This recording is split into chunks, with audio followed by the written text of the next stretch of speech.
Bismillahirrahmanirrahim. Assalamualaikum warahmatullahi wabarakatuh. Sahabat Muslim, sejarah turunnya surat Al-Lahab. Bagaimanakah kisahnya? Berikut ini kisah sejarah turunnya surat Al-Lahab.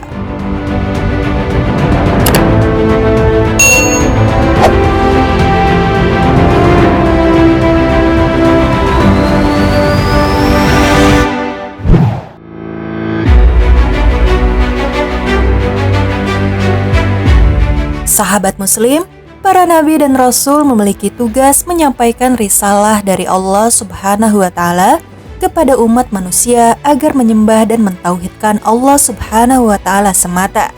Akan tetapi dakwah mereka selalu saja mendapat tantangan dari kaumnya. Begitu juga dakwah Nabi Muhammad SAW. Pada umumnya orang kafir Quraisy tidak senang menerima kehadiran agama Islam di tengah-tengah kehidupan mereka. Para tokoh masyarakatnya mulai menyebarkan isu yang tidak benar mengenai ajaran yang dibawa Nabi Muhammad SAW, sehingga banyak masyarakat yang terpengaruh oleh isu-isu yang menimbulkan fitnah tersebut. Kaum kafir Quraisy adalah kaum yang menentang keras ajaran Islam yang disampaikan oleh Nabi Muhammad SAW. Bermacam cara mereka lakukan untuk menghentikan usaha dakwah Rasulullah SAW. Ajaran Islam dianggapnya sebagai ajaran yang berbahaya bagi kepercayaan mereka yang menyembah berhala, serta merugikan kedudukan sosial mereka dalam masyarakat. Tidak hanya siksaan yang dilakukan kepada Nabi dan sahabat, tetapi juga kadang mereka melakukan upaya diplomatis kepada Nabi, yaitu dengan menawarkan pangkat, kedudukan, harta, dan juga wanita kepada Nabi SAW.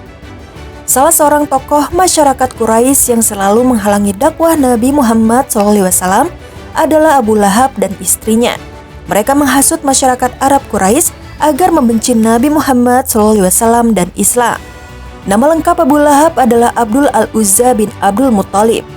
Abu Lahab mempunyai arti yaitu bapa dari api yang berkobar, karena pipinya selalu merah atau seperti terbakar. Kehidupan Abu Lahab sebelum Islam, sebagaimana pada umumnya suku Quraisy, yaitu seorang pedagang. Ummu Jamil adalah istri Abu Lahab, putri Harb bin Umayyah, dan saudari Abu Sufyan. Ia berperan banyak dalam mengganggu dan menyakiti Nabi SAW. Abu Lahab mempunyai 3 putra dengan nama-nama Utabah, Mu'atib, dan Utaibah, dan putri-putri dengan nama-nama Durah, Izzah, dan Khalidah. Utabah dan Utaibah menikah dengan Ruqayyah dan Ummu Kulsum, 2 putri Nabi SAW. Setelah turun firman Allah yaitu surat Al-Lahab, Abu Lahab dan Ummu Jamil memaksa putra-putra mereka untuk mentalak putri-putri Nabi SAW. Kisah Abu Lahab dan kekejamannya terhadap Nabi Muhammad SAW. Dikisahkan berita kelahiran Nabi Muhammad SAW pagi itu bulan Rabiul Awal, saat fajar baru saja menyingsing. Tak seperti hari-hari biasanya, Abu Lahab bangun di pagi hari. Udara segar pagi hari yang berbaur dengan aroma wangi waktu itu membuatnya terbangun dan berusaha mencari dari mana sumber keharuman tersebut. Ternyata dari budak perempuannya yaitu Suwaibah. Tak lama berselang, Suwaibah yang tak sabar memberikan berita gembira pada majikannya langsung berkata, "Tuan Abu Lahab, hari ini Nyonya Aminah telah melahirkan putranya, bayi yang tampan yang cahayanya menerangi sekitar." Karena ucapan sang budak tersebut membuat majikannya, Abu Lahab, teramat senang.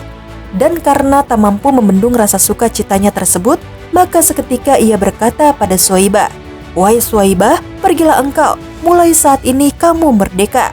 Keadaan yang berbeda dari apa yang diancamkan dalam surat Al-Lahab, karena di momen ini ia menunjukkan kecintaannya yang mendalam pada calon Rasulullah Muhammad SAW. Tetapi keadaan ini hanya berlangsung sampai ia mendengar ajakan Rasulullah untuk meninggalkan penyembahan berhala. Sebagaimana pemuda Mekah lainnya, Abu Lahab juga banyak bermain dan menikmati masa mudanya. Tetapi walau begitu, ia juga orang yang taat beribadah pada Tuhan berhalanya. Ia kerap kali merawat Tuhannya tersebut. Mulai dari ujung kepala dan kaki berhala, Lata dan Uzza, ia bersihkan dengan teliti sebagai bentuk penghormatan anggapannya. Terkadang pula, setelah merawat Tuhannya, berhala, Abu Lahab pergi ke padang pasir untuk berburu binatang buas. Ia akan merasa sangat senang jika bisa membawa pulang hasil tangkapannya. Walau dikenal sebagai seorang yang keras dan suka kehidupan bebas, sikap kesetiaan dan penyembahannya pada berhala tak pernah redup sedikit pun. Bahkan setelah menikah dengan Ummu Jamil, bertambah kuatlah sikap fanatiknya pada berhala. Adapun kekejaman Abu Lahab atas Nabi Muhammad SAW adalah sebagai berikut. Pertama, pada suatu waktu, Abu Lahab melemparkan kotoran najis di muka rumah Nabi SAW. Maka Nabi setelah mengetahui bahwa di pintu rumahnya ada kotoran najis, dengan segera Nabi membuangnya dan membersihkannya sendiri.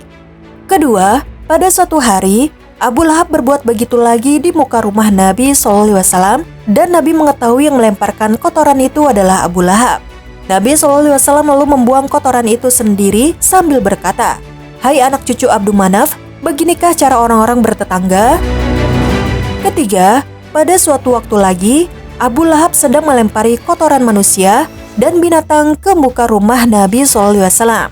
Seketika itu juga diketahui oleh Hamzah, salah seorang paman Nabi yang pada waktu itu belum memeluk Islam.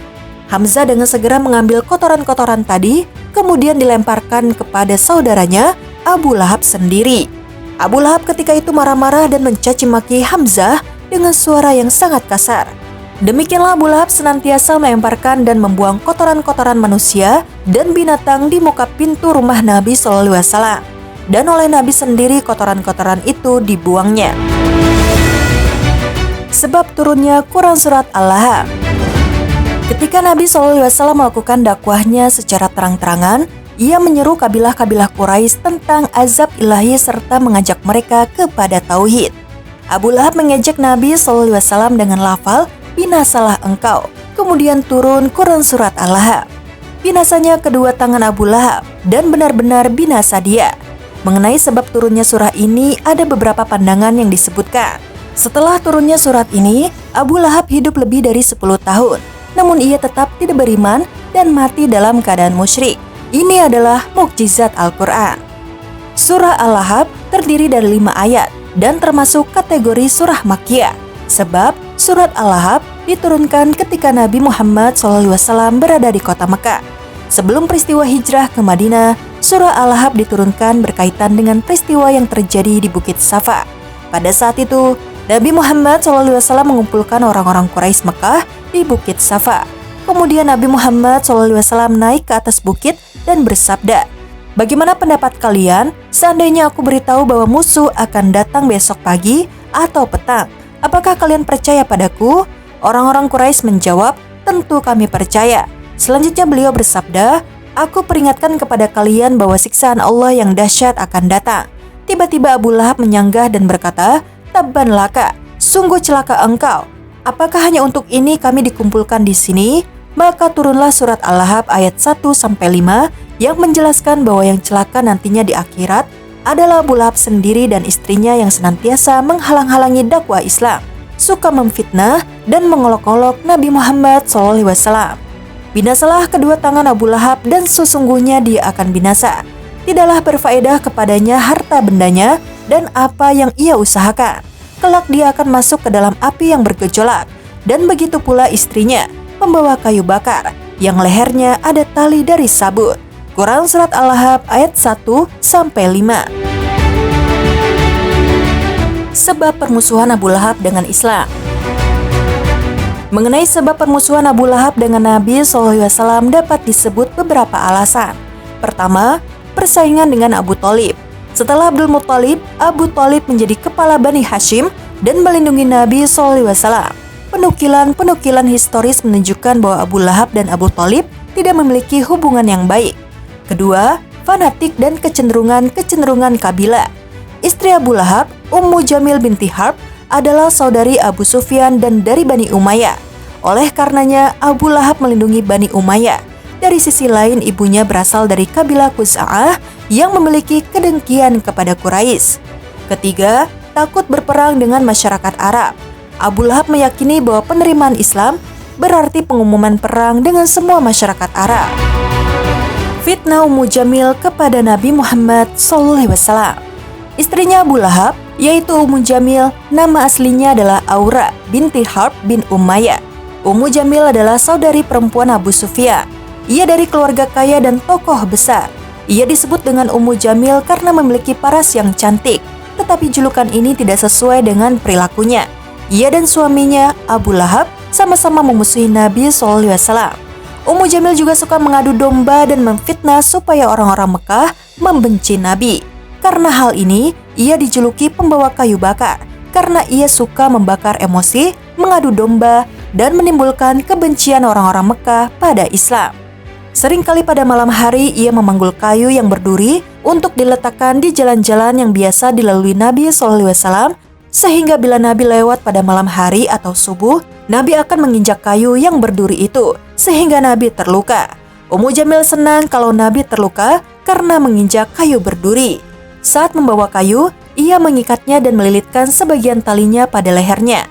Inilah kebiasaan yang dilakukan saat membawa kayu berduri untuk mencelakai Nabi SAW. Perilaku buruk inilah yang akhirnya membawanya menemui ajalnya. Ummu Jamil meninggal karena tercekik tali yang digunakannya untuk membawa kayu. Hal-hal tersebut diterangkan oleh Allah dalam surat Al-Lahab, salah satu surat pendek dalam Al-Quran.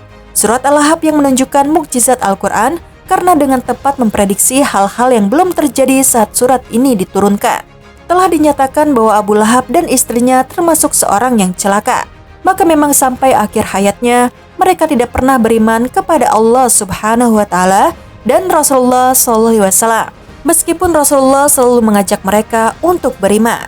Saat surat Al-Lahab diturunkan, Ummu Jamil marah karena merasa terhina. Ia mendatangi Abu Bakar dan menanyakan di manakah Nabi SAW.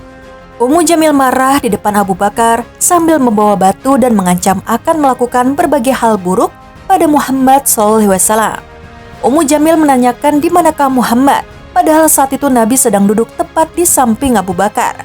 Ummu Jamil tidak dapat melihat Nabi karena penglihatannya ditutup oleh Allah sehingga ia hanya melihat Abu Bakar.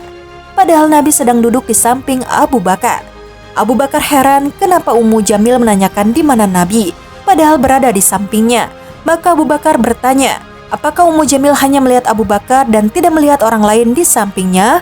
Maka Ummu Jamil bertambah marah karena merasa diolok-olok oleh Abu Bakar seraya menjawab, apakah engkau bermaksud menghinaku? Aku tidak melihat siapa-siapa selain engkau. Inilah salah satu mukjizat Nabi SAW, mudah bagi Allah melakukan hal ini.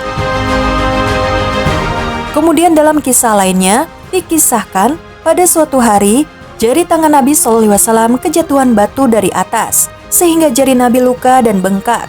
Nabi SAW tidak mengetahui siapa yang melemparkan batu itu. Luka dan bengkak itu menyakitkan Nabi sehingga selama 3 hari beliau tidak keluar rumah karena demam. Pada waktu itu, Ummu Jamil datang ke rumah Nabi dengan pura-pura menengoknya, seraya berkata yang maksudnya mengejek beliau. Dia berkata, Muhammad, mengapa engkau tidak keluar-keluar dari rumah dan tidak membawa berita yang sangat ajaib? Saya menyangka bahwa setanmu sekarang telah meninggalkanmu, karena aku tahu bahwa ia selama 2 atau 3 hari tidak berkunjung kepadamu. Dan barangkali dia tidak sudi lagi mendekatimu, atau barangkali dia telah marah kepadamu. Ejekan Ummu Jamil itu seketika tersiar di kalangan musyrikin Quraisy. Dengan demikian mereka menambah ejekan itu. Oh, sekarang Muhammad telah ditinggalkan Tuhannya karena Tuhannya telah memarahinya. Maka sekarang dia sangat malu keluar rumahnya untuk menampakkan air mukanya. Ejekan itu menyebabkan Nabi berduka cita karena orang-orang telah banyak memberitakan ejekan itu kepada Nabi SAW. Oleh sebab itu, Allah menurunkan wahyu kepada Nabi SAW yang artinya, demi waktu duha dan demi waktu malam apabila telah sunyi, Tuhanmu tidak meninggalkan engkau Muhammad dan tidak pula membencimu. Quran Surat Ad-Duha ayat 1-3. Seketika itu juga, gembiralah hati Nabi SAW, musnahlah dukanya. Kemudian beliau membaca takbir dan bersyukurlah Nabi SAW kepada Tuhan yang Maha Besar.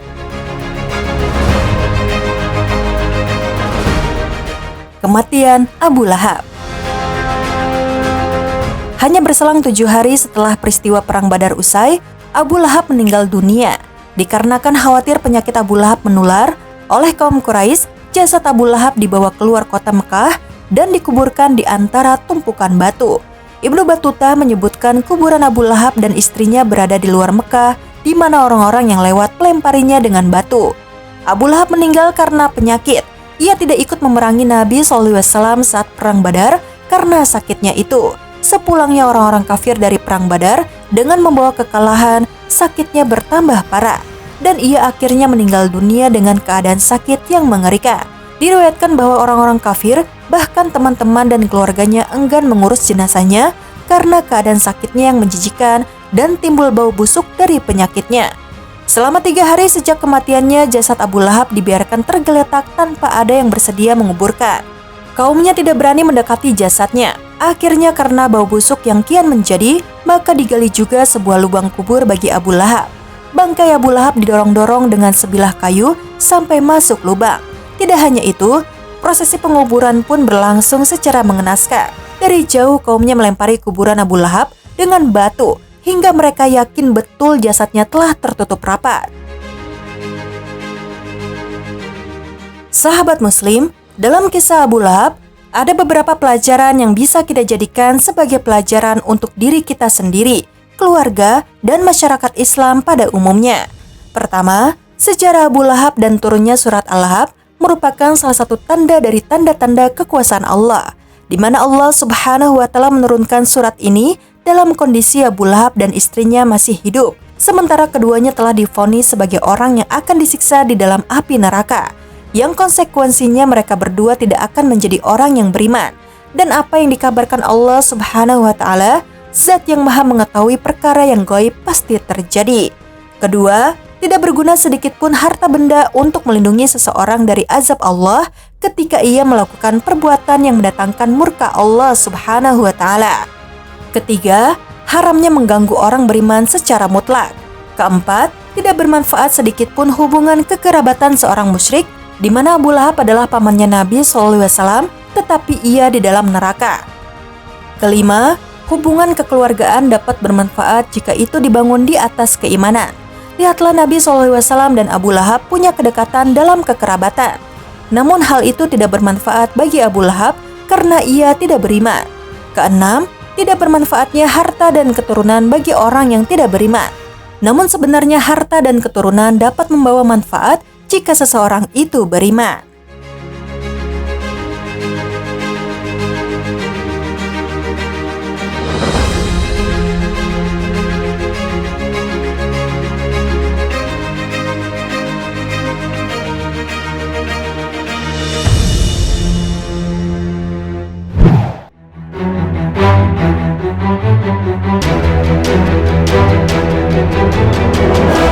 Sahabat Muslim, demikianlah sejarah turunnya surat Al-Lahab. Banyak pelajaran yang bisa kita ambil dalam kisah ini. Sekian video kali ini, silahkan tekan tombol subscribe, like, dan tombol lonceng di bawah ini sebagai bentuk dukungan kalian agar channel ini tetap terus menyebarkan informasi seputar Islam. Dan terima kasih untuk yang sudah subscribe. Wassalamualaikum warahmatullahi wabarakatuh.